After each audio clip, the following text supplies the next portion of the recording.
sitraka eto amin'ny TNT. Tamin'izaho tambola kely dia nangalam-pihinana foana dia nisy fotoana nangalam-pihinana moa mamanay niditra tampoka dia latsaka ilay vilany dia very daholo ilay laoka.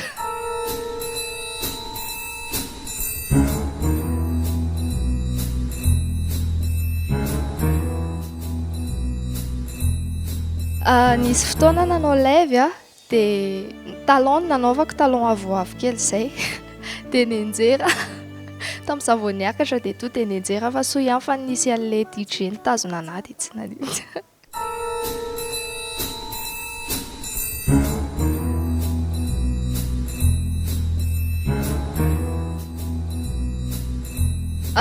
Tamin'ny Pazapakids dia vao nisokatra ilay rideau dia kozinanay nijereko nefa izy mimeme be dia saika mimeme koa za fa soa ihany fa tsy tafame.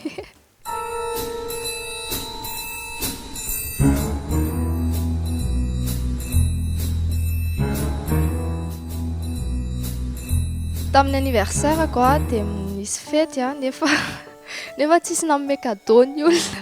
Anankiray ihany nanome peratra kely izay nomen'ilay anankiray fa mba tiako ihany hoe izy mba nanome fa ny ankoatr'izay tsisy.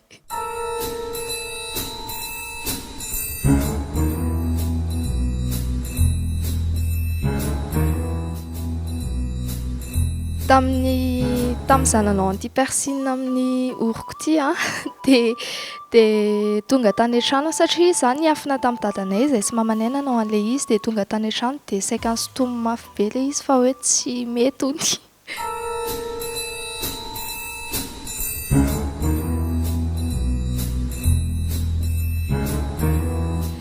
Misaotra ny fandaharana dia mbola be dia be ny azo tantaraina fa izay aloha ny androany dia bye daholo, bisous.